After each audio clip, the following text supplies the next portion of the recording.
Olá, sejam bem-vindos. Construir na nuvem AWS, nossa, dá uma agilidade incrível, né? Mas, quem nunca acabou com um sistema que ficou, sei lá, mais caro ou mais frágil do que a gente esperava? Pois é, hoje a gente vai fundo no AWS Well-Architected Framework. A gente está com o documento oficial da AWS, aqui a versão mais recente de novembro de 2024, e também umas dicas bem práticas de um guia da NOPS de maio de 2025 que foca em otimizar custo de EC2.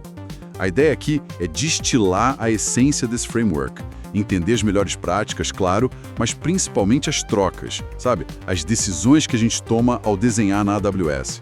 Queremos entender o porquê das coisas, para criar arquiteturas mais robustas, seguras, eficientes e agora tem a sustentabilidade também, né? Pense nisso como, sei lá, uma conversa para a gente aprimorar nosso jeito de construir na nuvem. Prontos? Vamos lá. Com certeza. E acho que um ponto bom para começar é que o Well Architected não é para ser uma auditoria, tipo, para achar culpados, sabe? Ah, sim. Boa. É mais uma ferramenta de conversa mesmo. Um jeito de olhar para a arquitetura de forma consistente e achar pontos para melhorar. A lógica é simples. Se a arquitetura é bem pensada, a chance de sucesso do negócio aumenta. E muito. Faz todo sentido. Bom, o framework tem aqueles 6 pilares, né? Vamos começar pela base. Excelência operacional. O que é isso na prática? Não é só manter tudo funcionando, imagina. Não mesmo. Excelência operacional é sobre rodar os sistemas, entender como eles funcionam no dia a dia para entregar valor para o negócio e, tá sempre melhorando os processos. Envolve a organização das equipes, como elas preparam, operam e evoluem as cargas de trabalho. A liderança dá a direção, mas a organização precisa ter clareza do que é prioridade para poder executar bem. E como isso vira ação, assim? O material da AWS fala muito de ter dono para cada coisa, responsabilidades bem definidas entre as equipes, mas fala também de incentivar a experimentação, aprender com o erro. Isso soa bem cultural, né? Não só técnico. Exato. É uma mudança de chave na cabeça. A nuvem facilita muito isso de experimentar, testar uma ideia rápido, aprender. Falhar pequeno e rápido é bem melhor do que aquele problemão lá na frente, né? Verdade. E essa base operacional já puxa um conceito que é, crucial na AWS. O modelo de responsabilidade compartilhada. Ah, sim. Aquele lance. A AWS cuida da segurança da nuvem, hardware, software, base, data center. Isso. Mas a gente, como cliente, é responsável pela segurança na nuvem. Nossos dados, nossas configurações, quem acessa o quê. É uma linha bem clara, né? É fundamental de entender. Não dá para só jogar para a nuvem e achar que tá tudo resolvido. E aí, claro, a gente entra no pilar de segurança. Como a gente protege o que tá do nosso lado dessa linha? Certo. Segurança. Esse pilar é gigante. Por onde a gente começa? Identidade, talvez? Sem dúvida. Gerenciamento de identidade e acesso, o IAM, é a base de tudo. Controlar quem pode fazer o quê é crítico. Princípio do menor privilégio sempre. Políticas bem granulares, sabe? Senhas fortes, claro. E, muito importante, a autenticação multifator, o MFA. E uma coisa que o material bate muito na tecla: usar credencial temporária sempre que der, em vez daquelas chaves de acesso de longa duração.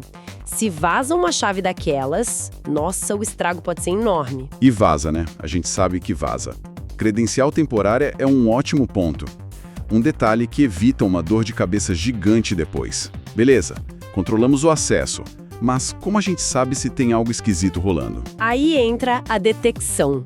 Não adianta só ter muro, tem que ter sentinela, né? Ver se alguém tá tentando pular. Isso é coletar e analisar logs. O CloudTrail, que pega todas as chamadas de API, é essencial.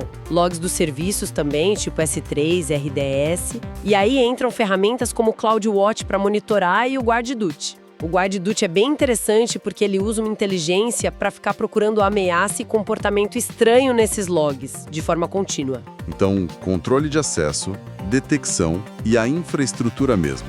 Rede, máquina virtual, essas coisas. Proteção da infraestrutura é a próxima camada. Proteger a rede, né? Criar defesa em profundidade, subredes públicas e privadas, security groups, network ACLs, e proteger a computação EC2, container, lambda com práticas tipo hardening de imagem, que é usar uma imagem base já segura, sabe? E garantir a integridade do software que está rodando ali. E os dados, que normalmente são o bem mais precioso, né? A proteção de dados, central. E aqui o cliente sempre tem o controle. A AWS dá as ferramentas para facilitar a criptografia, parada ou em trânsito, usando KMS, por exemplo. E aquela durabilidade que você falou do S3 Standard, os 11 noves, é absurdo, né? 11 noves? É até difícil de conceber o que isso significa na prática. Pois é. Mas como você disse, isso não salva de alguém apagar sem querer ou de propósito. Aí entra versionamento no S3, backup bem feito. E um ponto que a AWS sempre frisa, eles nunca vão mover seus dados para outra região sem você mandar explicitamente. Entendi. E a segurança das aplicações que a gente mesmo desenvolve em cima da AWS? Aí é segurança de aplicações. A chave aqui é o shift left, sabe? Trazer a segurança para o comecinho do desenvolvimento. Fazer modelagem de ameaças lá no design, pensar como um atacante antes de escrever o código. Ajuda a pegar falhas cedo, quando é bem mais barato corrigir. Entendido. Base operacional sólida, segurança robusta. Mas o sistema tem que funcionar direito, né? Mesmo quando algo falha. Isso leva a gente para confiabilidade, certo? Exatamente. Confiabilidade é garantir que a carga de trabalho faz o que se espera dela, de forma correta e consistente. E tem os princípios de design aqui que são bem legais, porque eles tiram muito proveito da nuvem. Primeiro, recuperar-se de falhas automaticamente. Isso é chave. Monitorar os KPIs e ter automação que detecta um problema e já reage. Reinicia uma instância, desvia tráfego, algo assim. Segundo, testar os procedimentos de recuperação. Na nuvem dá para simular a falha de verdade. Desligar uma Z, injetar latência e ver se a recuperação funciona mesmo. Isso em casa, on-premises, era um parto, né? Ou muito caro. Nossa, sim. Testar a recuperação era quase um ato de fé antes. Pois é. Terceiro, escalar horizontalmente. Em vez de um trambolho, várias coisinhas menores. Se uma falha, o impacto é menor. O famoso não botar todos os ovos na mesma cesta. Gosto dessa. Quarto, parar de tentar adivinhar a capacidade. Quantas vezes um sistema on-prem não caiu por falta de recurso? Na nuvem, a gente escala dinamicamente. E quinto, gerenciar mudanças via automação. Infraestrutura como código, CI/CD, tudo para fazer mudança de forma controlada e, se der ruim, poder voltar atrás fácil. Gosto muito dessa ideia de testar a recuperação. É tipo fazer um simulado de incêndio para a aplicação. E na prática, como a gente faz isso acontecer? São várias antes, né? Um bom design de rede é crucial. Pensar nas interações entre os componentes para serem resilientes, assumir que a rede não é confiável, que a latência varia, monitorar os recursos ativamente com métricas e logs para poder disparar aquela automação de recuperação e ter um processo de gerenciamento de mudanças maduro para não introduzir problema novo quando for mexer em algo. Certo. Confiabilidade garante que o sistema funciona. Mas e a eficiência de performance? Garantir que ele funcione bem usando os recursos do melhor jeito. É isso aí. Eficiência de performance é usar os recursos computacionais de forma eficiente para entregar o que precisa e manter essa eficiência mesmo que a demanda mude ou a tecnologia evolua. Os princípios aqui casam muito bem com a nuvem. Usar serviços gerenciados, que democratizam tecnologias avançadas, poder escalar globalmente rápido, usar serverless quando faz sentido, experimentar mais, testar AB de performance, por exemplo. E tem um termo que eu acho ótimo, simpatia mecânica, que é basicamente entender como os serviços da AWS funcionam por baixo dos panos para poder usar eles do jeito mais otimizado possível. Simpatia mecânica? Curioso.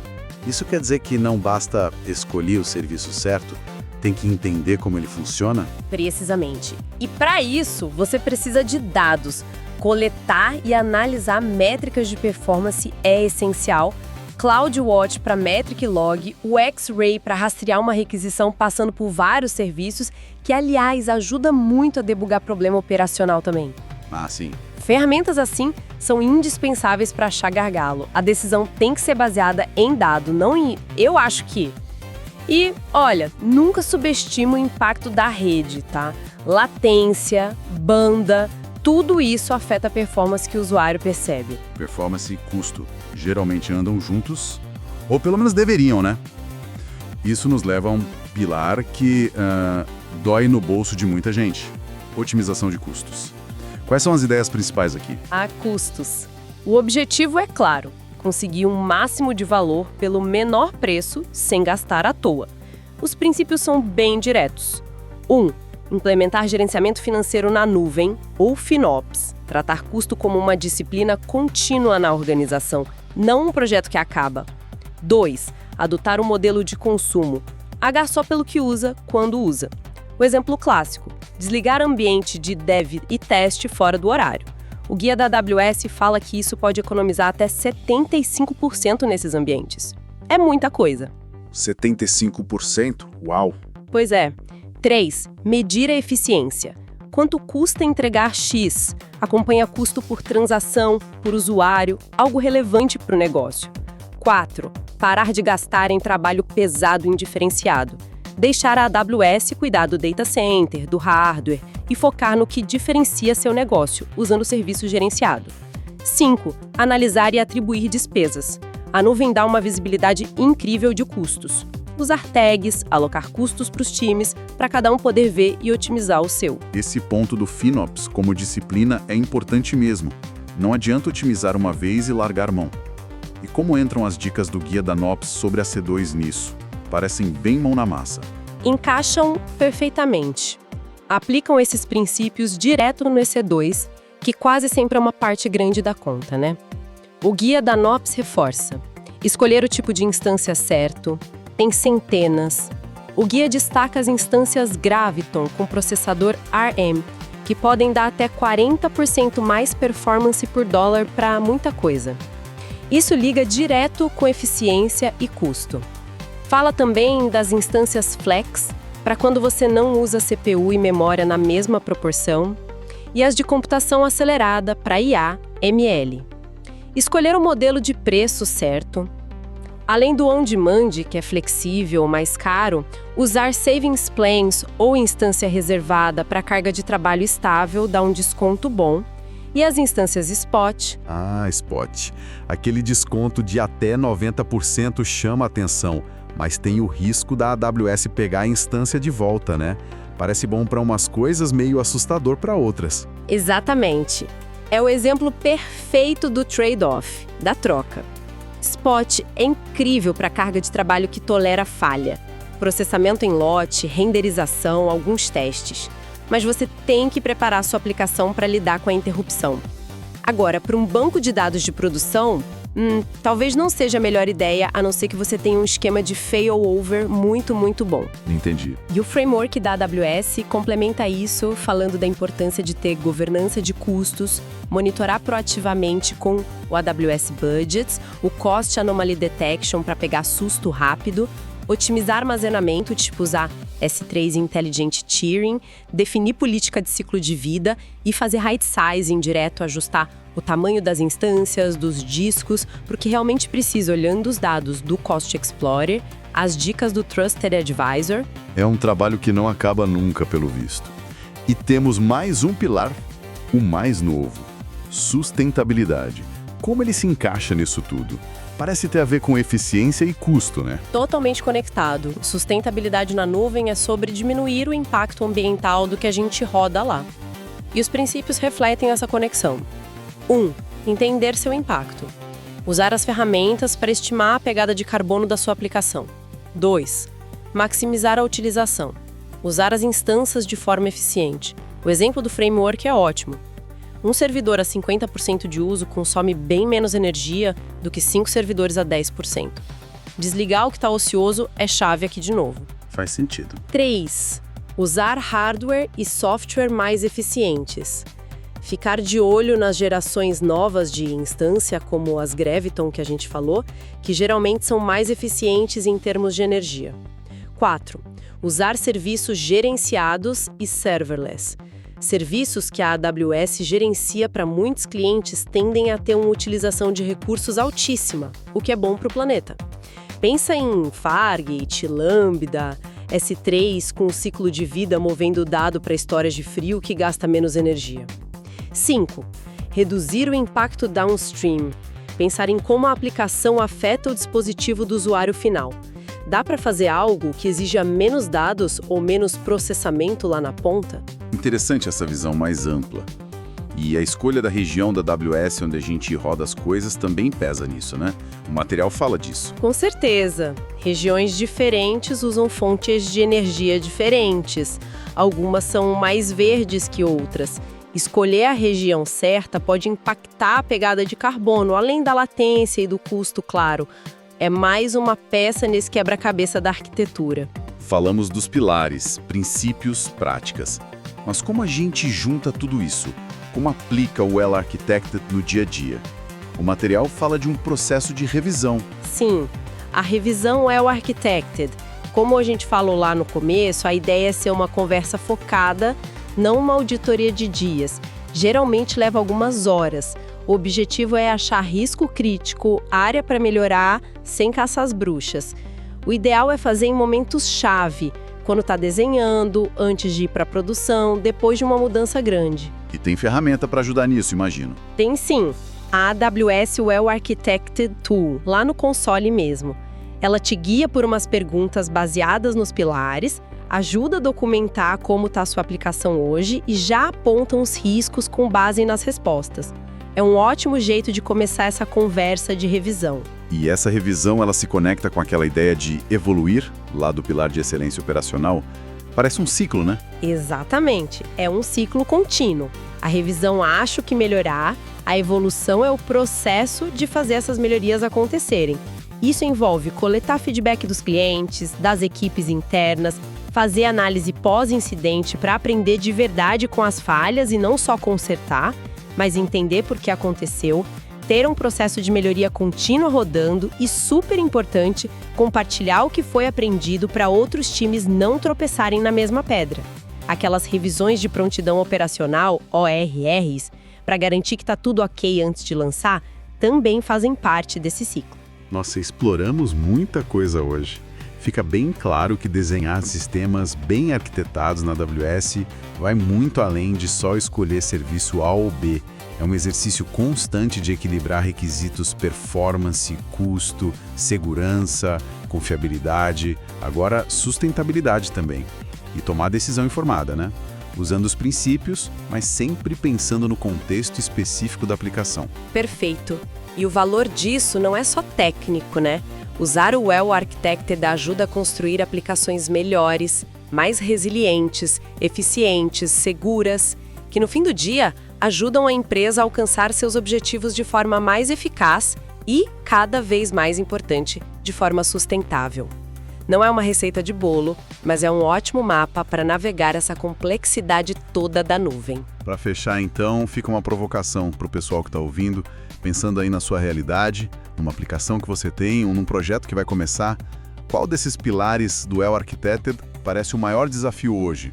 Ou qual deles oferece a maior chance de melhoria rápida? E que pequena mudança, pensando no que a gente conversou aqui, daria para implementar já para começar a fazer diferença? Fica aí a reflexão. Até a próxima!